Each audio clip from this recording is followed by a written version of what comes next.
Tocqueville Finance vous présente le zapping de la finance.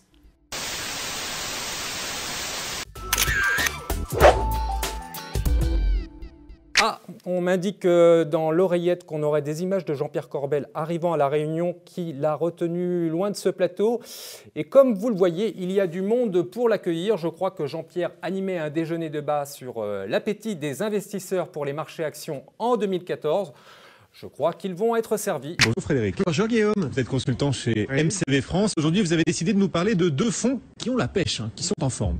Ben oui, on est dans un environnement morose, dégradation de la note, les perspectives de croissance en zone euro sont médiocres. On dit, ouais, les entreprises françaises, l'économie française, ça va pas. Et donc je me suis dit, en plus il pleut, parlons un peu de deux maisons françaises qui carburent bien, qui fonctionnent.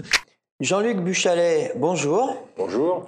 Vous êtes stratégiste au cabinet indépendant PrimeView et vous faites également partie du cercle des analystes indépendants.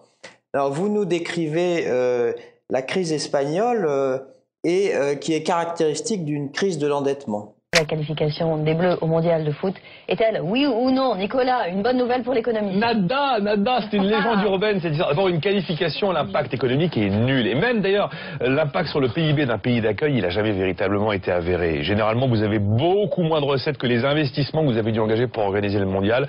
En fait, le lien foot-croissance, il n'existe pas. Bonjour et bienvenue sur le Revenu TV. Les marchés actions ont, depuis de nombreux mois déjà, repris le chemin de la hausse en dépit de turbulences ponctuelles qui peuvent s'inviter à tout moment au gré de l'actualité. Les marchés américains, mais aussi plus près de chez nous, la bourse britannique ou la bourse allemande, ont déjà dépassé leur plus haut niveau historique de 2007. Même les actions japonaises ont amorcé un rebond de plus de 60% en un an, qui semble plus durable que les fois précédentes. C'est exactement le contraire des fonds d'investissement socialement responsables qui investissent dans des compagnies performantes d'un point de vue du développement durable.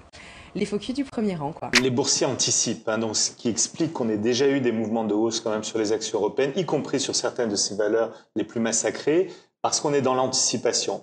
Quand on est dans l'anticipation, on peut évidemment avoir des déceptions. On n'a jamais réussi à installer un mondial de foot dans les cycles économiques.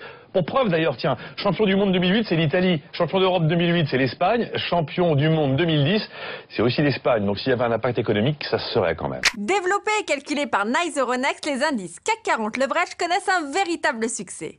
Et nous faisons profession d'aller chasser la décote partout où elle se trouve, quel que soit le métier. Nos certificats 100% open-end sur les indices CAC 40, Leverage et Short Leverage x5 et x7 vous permettent d'accéder à des effets de levier fixes de 5 ou de 7 sur les variations quotidiennes du CAC 40 et ce, à la hausse comme à la baisse. L'événement de ce vendredi 8 novembre, c'est la note de la France qui vient d'être dégradée par Standard & Poor's.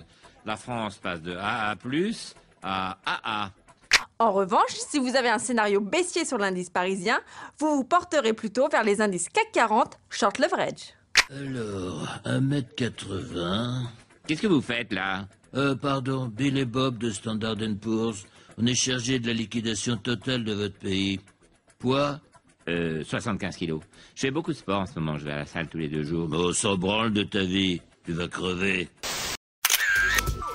Le zapping de la finance vous a été présenté par Tocqueville Finance.